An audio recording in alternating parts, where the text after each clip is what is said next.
नमस्कार छात्रों, कैसे हैं आप सब। स्वागत है आपका अपना YouTube channel NCERT grammar and GK पर। देखिए, आज कक्षा 9वीं की जो वार्षिक परीक्षा थी उसका पेपर हम यहाँ पर हल करेंगे। और मैं यहाँ पर जो प्रश्न हैं उनका सीधे सीधे प्रश्न का उत्तर बता रहा हूँ, ज़्यादा विस्तार से नहीं बता पाऊंगा इसमें। तो चलते हैं प्रश्न की ओर। पहला प्रश्न है, सही विकल्प वाले प्रश्न है। इसमें पहला प्रश्न है, कर्क रेखा किस राज्य से नहीं गुजरती हैं, यानी कौन से राज्य से कर्क रेखा नहीं गुजरती हैं। तो इसका उत्तर आपका हो जाएगा उड़ीसा। राजस्थान, छत्तीसगढ़ और त्रिपुरा से गुजरती हैं, लेकिन उड़ीसा से नहीं गुजरती हैं। तो आपका उत्तर होता है यहाँ पर उड़ीसा। इस नदी को दक्षिण गंगा कहते हैं। इसका उत्तर आपका होगा गोदावरी नदी। क्या होगा? गोदावरी नदी। इसका उत्तर गोदावरी है। और कावेरी को भी दक्षिण की गंगा कहा जाता है पवित्र नदी के कारण, लेकिन सही उत्तर बड़ी नदी के रूप में अगर उत्तर देखा जाए तो ये होगा आपका गोदावरी नदी। नेल्सन मंडेला को रोबेन द्वीप में कितने वर्ष के लिए कैद रखा गया था। इसका उत्तर होगा 28 वर्ष। क्या होगा? 28 वर्ष। इसका राइट होता। भारतीय संविधान ने नागरिकों को कितने अधिकार प्रदान किए गए हैं। तो इसका उत्तर होगा 6 अधिकार, यानी भारत के नागरिकों को 6 मौलिक अधिकार प्रदान किए गए हैं। अगला प्रश्न है, पालमपुर गांव में विभिन्न जातियों के लगभग कितने परिवार रहते थे। इसका उत्तर होगा 450 परिवार। क्या होगा? 450 परिवार। हरित क्रांति आरंभ हुई 1960। क्या होगा इसका उत्तर? 1960 में। आगे प्रश्न है रिक्त स्थान वाले, तो इनका उत्तर हम देख लेते हैं। उत्तरी मैदान मृदा से बना है, यानी उत्तरी मैदान में कौन सी मृदा है? जलोढ़। कौन सी मृदा है? जलोढ़ मृदा है। इंपीरियल फॉरेस्ट रिसर्च इंस्टीट्यूट की स्थापना देहरादून में हुई, यानी कब हुई थी? 1906 में हुई थी। कब हुई थी? 1906 में। तो दूसरे रिक्त स्थान में आपका आता 1906। एक वर्ष में किसी भूमि पर एक से ज्यादा फसल पैदा करने को क्या कहा जाता है? बहुविध प्रणाली कहा जाता है। क्या कहा जाता है? बहुविध प्रणाली। 1943 में भारत में सबसे भयानक अकाल राज्य में पड़ा था। कहाँ पर पड़ा था? बंगाल में। बंगाल में 1943 में सबसे भयानक अकाल पड़ा था। डॉक्टर अंबेडकर ने कौन से अधिकार को संविधान की आत्मा और हृदय कहा? तो इसका उत्तर होगा संवैधानिक उपचारों का अधिकार। जो छठा अधिकार है संवैधानिक उपचारों का अधिकार, उसको डॉक्टर अंबेडकर ने संविधान की आत्मा और हृदय कहा है। 2011 की जनगणना के अनुसार भारत में सबसे अधिक जनसंख्या उत्तर प्रदेश में पाई जाती है, यानी सर्वाधिक जनसंख्या वाला राज्य है उत्तर प्रदेश। आगे ये आप प्रश्न का उत्तर है जो पेपर में मिलान कर लेना। इस प्रकार से वीडियो को रोक कर भी आप मिलान कर सकते हैं। ये रिक्त स्थान है। यहाँ तीसरा प्रश्न सत्य असत्य के प्रश्न है। इसमें देखते हैं कि देश की अर्थव्यवस्था में नदियों का महत्वपूर्ण स्थान है। सही है ये। आम्रवृष्टि मध्य प्रदेश में होती है? नहीं, गलत है। केरल कर्नाटक में होती है। गुज्जर बकरवाल समुदाय जम्मू कश्मीर राज्य में है। सही है। मानवीय पूंजी से उत्पादकता में वृद्धि होती है। ये भी सही है। जनसंख्या वृद्धि बेरोजगारी को बढ़ाती है। सही है। जनसंख्या वृद्धि से बेरोजगारी बढ़ती है। लोकतंत्र में बेहतर निर्णय लिए जाते हैं। ये भी सही है। केवल दूसरे में गलत है, असत्य है, बाकी सभी सत्य हैं। आगे चौथा प्रश्न, जोड़ियों का सही मिलान। तो देखिए, सक्रिय ज्वालामुखी ये होगा बैरन द्वीप में। क्या होगा? बैरन द्वीप में। सुंदरी वृक्ष मैंग्रोव वन। चुनाव 5 वर्ष। राष्ट्रीय मानव अधिकार आयोग, इसका होगा आपका नई दिल्ली। कच्चा माल, इसका होगा कार्यशील पूंजी। सार्वजनिक वितरण प्रणाली, इसका होगा राशन कार्ड। इस प्रकार से मिलान कर रखा है मैंने। आगे प्रश्न है एक पद वाले। तो इसमें देखना है कि भारत किस गोलार्ध में स्थित है। तो भारत एक उत्तरी गोलार्ध में है। जैसे ये पृथ्वी है, दो गोलार्ध हैं, ये हो गया ऊपर का उत्तरी और नीचे का क्या है, दक्षिणी।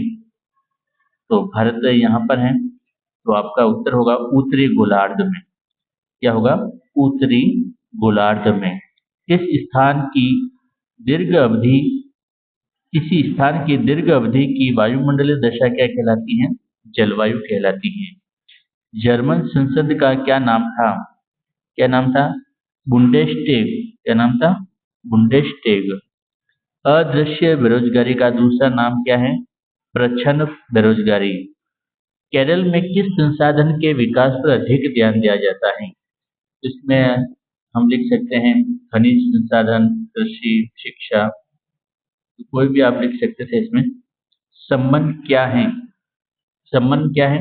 यह मुकदमे की, जो मुकदमे होता है उसकी आधिकारिक सूचना होती है।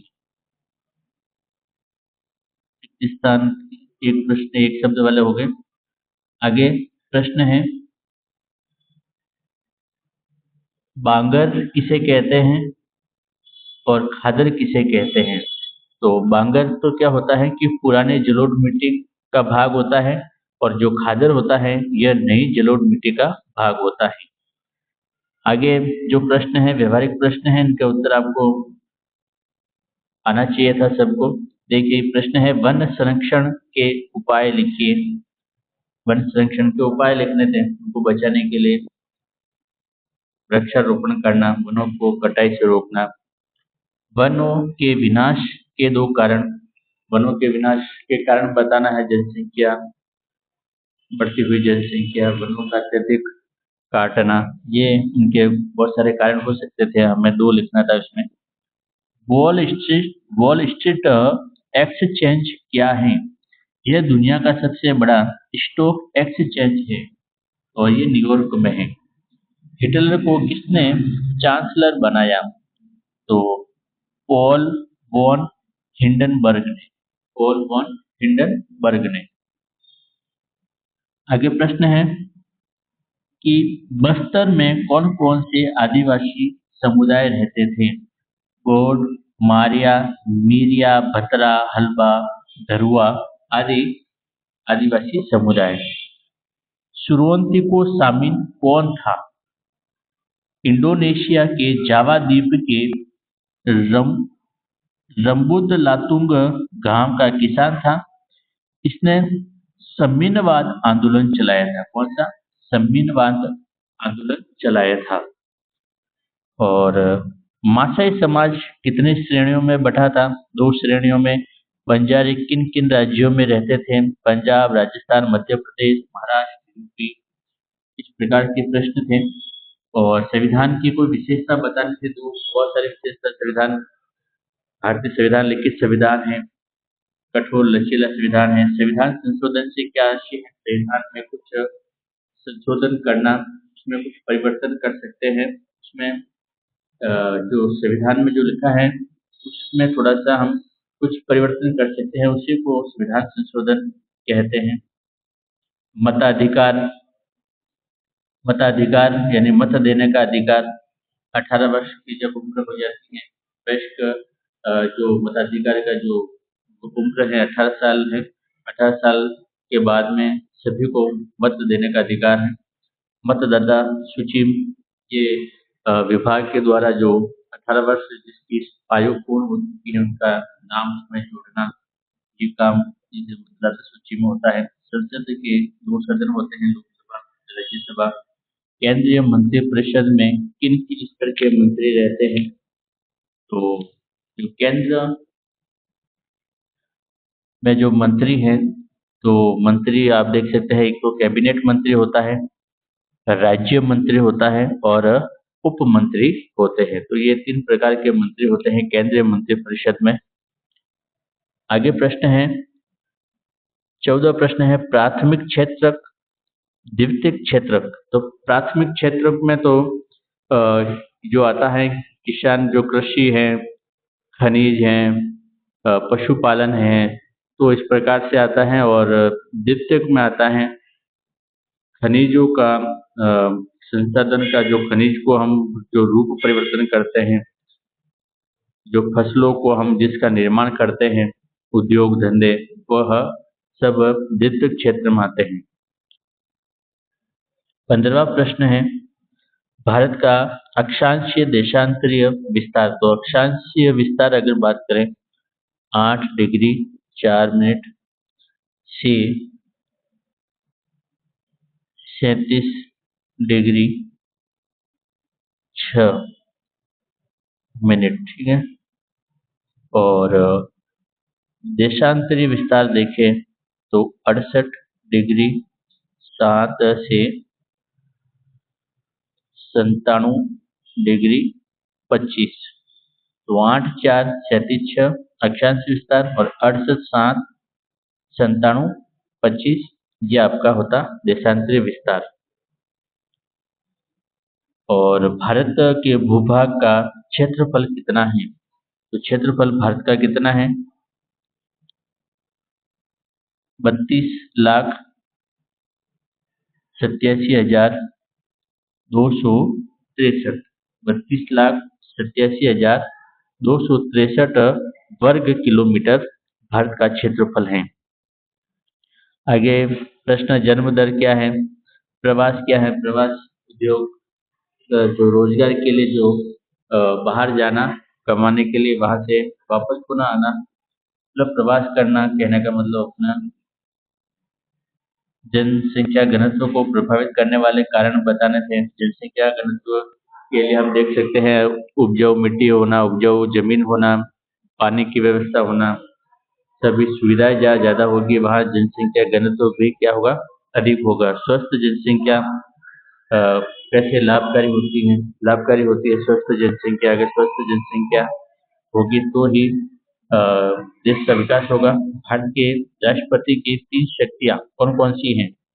तो देखिए इसमें होती हैं, एक तो विधायी शक्ति, एक होती है कार्यकारी शक्ति और एक होती है आपात काल की घोषणा।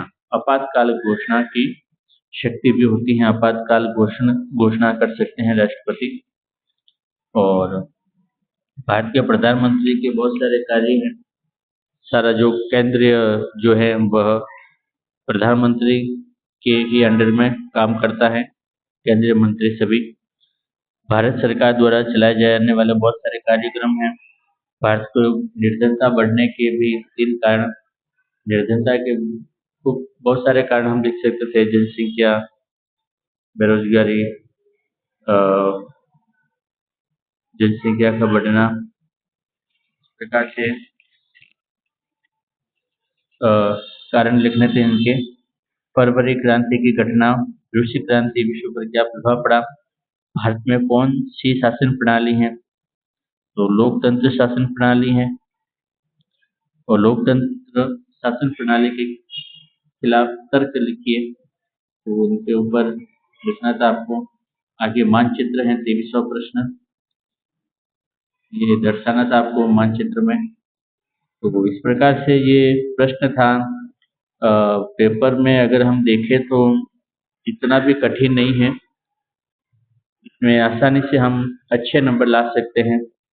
तो मैं आशा करता हूं कि आप सभी का पेपर अच्छा हुआ होगा और आप इस पेपर को मिलान कर लेना, कितने प्रश्न सही हो रहे हैं कमेंट में भी आप जरूर लिखना। जो ज़्यादा व्याख्यात्मक प्रश्न है उनका उत्तर मैं नहीं बता पाया, ज़्यादा जो अपना वीडियो है लंबा हो जाएगा। तो जो छोटे प्रश्न हैं और भी मैंने जो बताए हैं उनको आप ध्यान से सुनकर मिला लेना। तो आज के लिए बस इतना ही। जय हिंद, जय भारत।